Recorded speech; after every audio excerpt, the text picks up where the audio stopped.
नमस्कार, आपके साथ मैं हूं मुस्कान नागदा। आप देख रहे हैं आर्ट इंडिया न्यूज। भगवान पशुपतिनाथ में लगने वाले 60वें भव्य मेले में लॉटरी सिस्टम को लेकर दूर दराज से आए व्यवसायियों को खासा परेशान होना पड़ रहा है। 4 नवंबर को हुए लॉटरी सिस्टम में स्थायी व्यवसायियों को ही पुनः दुकानें अलॉट कर दी गई, जिससे अलग अलग शहरों से आए व्यवसायियों में खासा रोष देखने को मिला। उनका कहना है कि वे 10 दिनों से इस दिन का इंतजार कर रहे थे कि उन्हें इस लॉटरी सिस्टम के तहत अपना होटल व्यवसाय करने का मौका मिलेगा, लेकिन नगरपालिका के फेल लॉटरी सिस्टम के तहत इसकी सुनवाई होने की संभावना नहीं है। मेला सभापति प्रतिनिधि विनय दुबेला द्वारा व्यवसायियों को आश्वस्त किया गया कि नगरपालिका द्वारा मंदिर के पास की भूमि का अधिग्रहण किया गया है, जो नए व्यवसायियों के लिए उपयुक्त होगी। हर साल लगने वाले इस पशुपतिनाथ जी महादेव के मेले में बाहर से बहुत दूर दराज से व्यापारी आते हैं।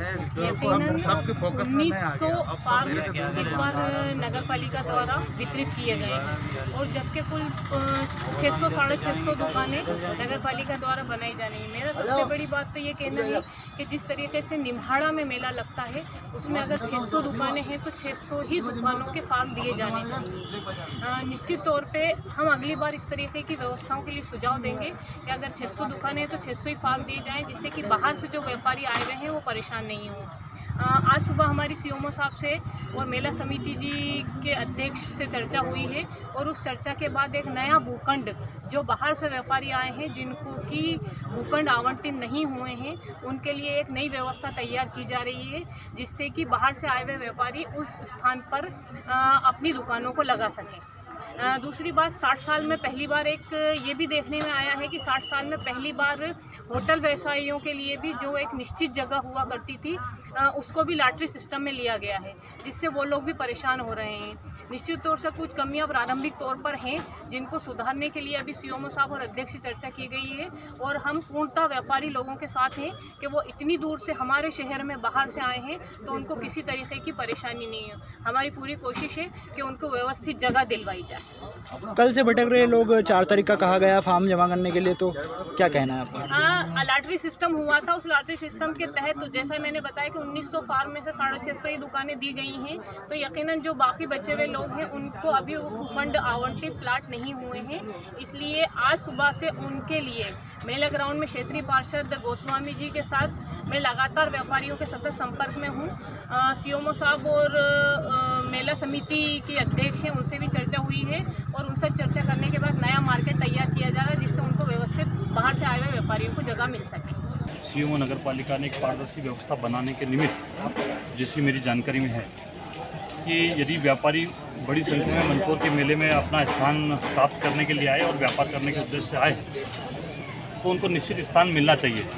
यदि पारदर्शी व्यवस्था की ओर जाते हैं तो चूँकि जिसकी लॉटरी में निकलेगी उसी को स्थान मिल पाएगा, ऐसा मुझे वर्षों से इस मेले की परंपरा पता है और अन्य मेलों को भी कहीं न कहीं ऐसी परंपरा होती है। इस बार जिनकी लॉटरी लगी उन्होंने अपना स्थान प्राप्त कर लिया। क्योंकि कोरोना काल के बाद का मेला है और मेला सभापति जी और माननीय नगर पालिका अध्यक्ष जी और सारी परिषद के साथियों ने मिलकर और ये बताया था कि हम लोग सबको स्थान देने के लिए प्रयास कर रहे हैं। मैं भी आज निरीक्षण पर आया जब व्यापारियों की समस्या को जाना कि वो व्यापार करना चाहते हैं लेकिन स्थान आरक्षित नहीं है, या वो वर्षों से आ रहे हैं लेकिन उनको आज दिन तक इस मेले में स्थान नहीं मिल पाया।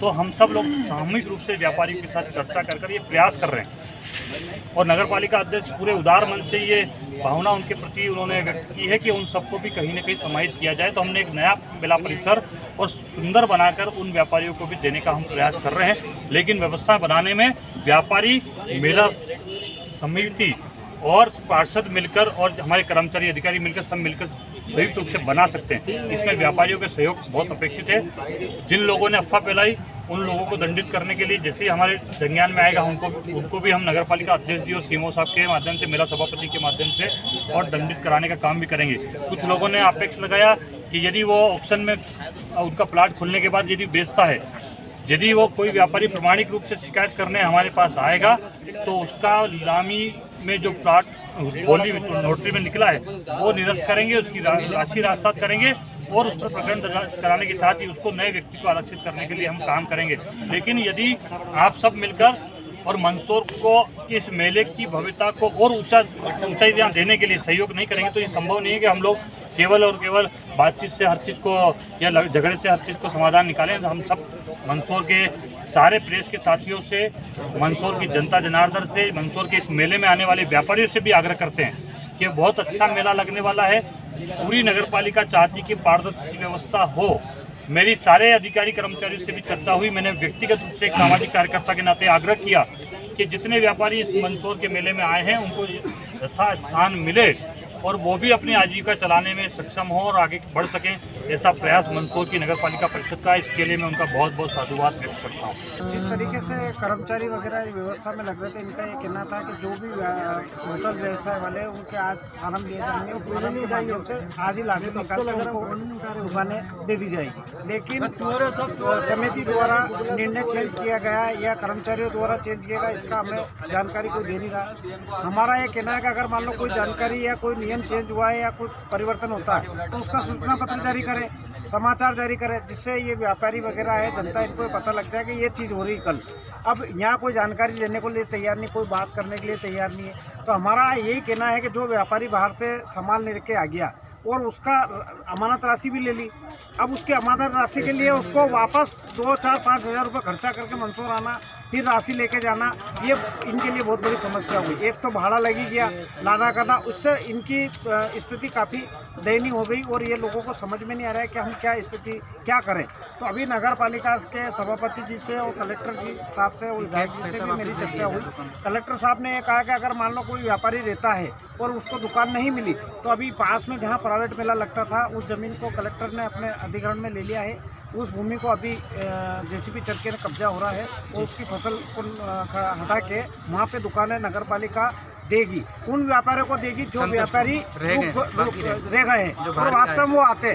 और अगली बार से हम भी चाहेंगे कि जो जिस तरीके से जो दुकानदार है उसको फॉर्म देंगे।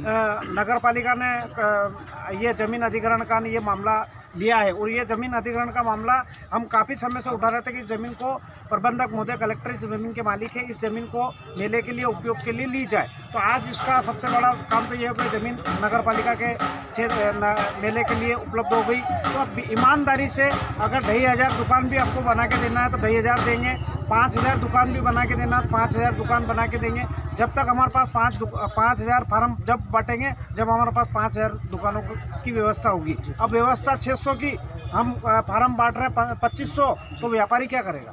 वो व्यापारी के साथ तो धोखा हो रहा है। तो व्यापारियों से भी मैं आपके माध्यम से निवेदन करना चाहता हूँ, शांति बनाए रखें। आपकी व्यवस्था में नगर पालिका लगी हुई है और हम सब जिस तरीके से आपने इतने दिन से और हमने मीडिया ने मेहनत की, उसका सार्थक परिणाम सामने आ रहा है और अतिशीघ्र सबको दुकानें उपलब्ध कराई जाएगी। जी।